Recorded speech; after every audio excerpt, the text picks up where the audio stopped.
An unlikely player just entered the game of who has the right to stream NFL football online. Twitter just struck a deal with the NFL to stream Thursday night games. Joining us to talk about why is Will Remus from Slate. Welcome, Will.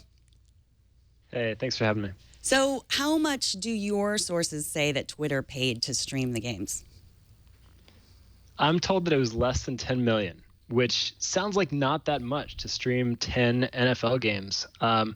The reason for that is that Twitter agreed to simulcast the games, and they're going to run mostly the same ads that are sold by the NFL's TV network broadcast partners. Only about 20% of the ads, I'm told, will be sold directly by Twitter. It's Twitter's flexibility that apparently allowed them to win the deal over more deep-pocketed players. Facebook was said all along to be bidding for these rights as well. There was word that Amazon might be in on. Twitter ultimately won not by having the highest bid, but by offering to go along with what the NFL and its broadcast partners wanted.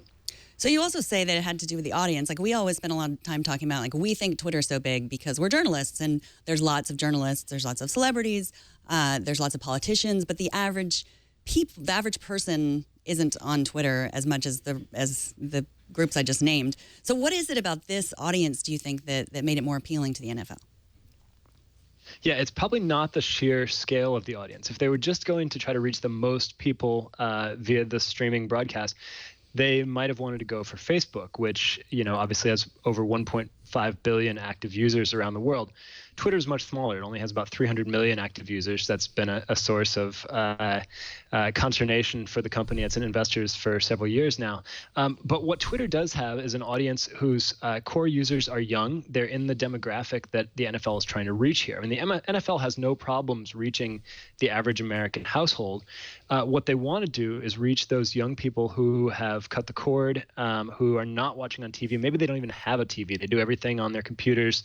They use social media a lot. That's also Twitter's core demographic. So that works out well. And in fact, the fact that Twitter is smaller than Facebook might even be an advantage. I'm speculating here a little bit. But if you are NBC or CBS, who have the rights to broadcast these games on network TV on Thursday nights, you might prefer that the NFL give those streaming rights to a social media site like Twitter that is not going to poach your core demographic for your telecast. What I think of when I was kind of reading through your story on this and kind of reading everybody's take on, Twitter scores the NFL is just the sheer fact that it really seems like Facebook really wants to get in on this kind of game. I have to imagine this was kind of a slap in the face to them. They've got their sports stadium that they've tried to kind of get off the ground. I'm not even sure how successful that's been. I think what we're seeing just time and time again is that Twitter is just really good at the up to the minute kind of updates on live events, and this is kind of proof of that. Do you think this kind of I don't know, is this kind of a slap in the face for Facebook as far as that's concerned, do you think? Yeah, this is huge for Twitter because the one thing it still has over Facebook and really every other social media platform is that real-time thing. It's Twitter's where you go to talk with people while you're watching a TV show or when a breaking news event is unfolding, because you can have those conversations in real time. You don't have to wait and see which posts get liked 100 times before they show up in your feed 6 hours later. Facebook's been pushing really hard on this. Mark Zuckerberg has said he sees Facebook being not the majority, but a lot of Facebook being live video a few years from now. But they have a little bit of a hard time with it. It's not as natural a fit because of the way Facebook's algorithm works. It just isn't geared toward having ongoing conversations or watching something that's happening in the moment.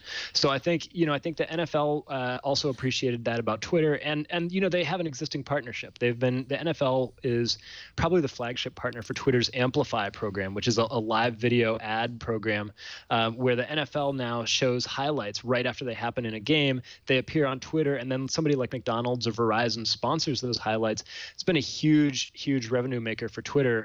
There are reports that those sponsors have paid over $1 million just to promote those tweets.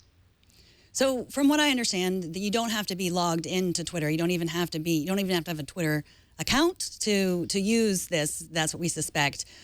Is that part of what Twitter's been saying this whole time, that we're measuring their numbers wrong, that really the actual numbers of people logged in has nothing to do with how many people use Twitter on a daily basis? Yeah, that's exactly the argument that I make in the piece, which is that Twitter has wanted to say for years, look, the investors are always upset every time the quarterly earnings come out, and Twitter has not improved that number of monthly active users. The groans, there's another round of groans, and more people sell off the stock, and more people proclaim that Twitter is dying. And Twitter has been trying off and on, not consistently, but off and on, they've been trying to say, look, we are not just the people who log in every day and read tweets and tweets. We are also all those people who see tweets on sites across the web, on your evening news telecast. Tweets can be syndicated. You can place ads in tweets that appear embedded on other websites. All those people are going to be able to watch the NFL stream on Twitter. We don't know exactly what the experience will look like, but there's a chance you'll even be able to embed the stream on some site other than Twitter. I don't know if that will be the case. Either way, logged out users are going to be able to watch, and they will watch, and that's going to highlight, it's going to sort of beat people over the head with the fact that Twitter does reach people other than those active users who tweet regularly. So this is 10 Thursday night games. Do you think that this is going to lead to something else, maybe streaming other content besides sports?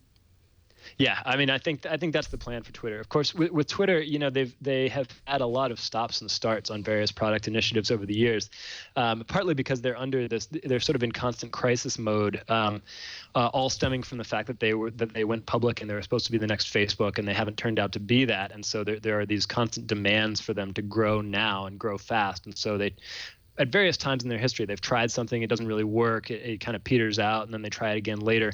That said, I do think that if this works at all, it's going to be a big push for Twitter, because it's two things. Again, it's reaching those logged out users. It's maybe pulling new people into Twitter.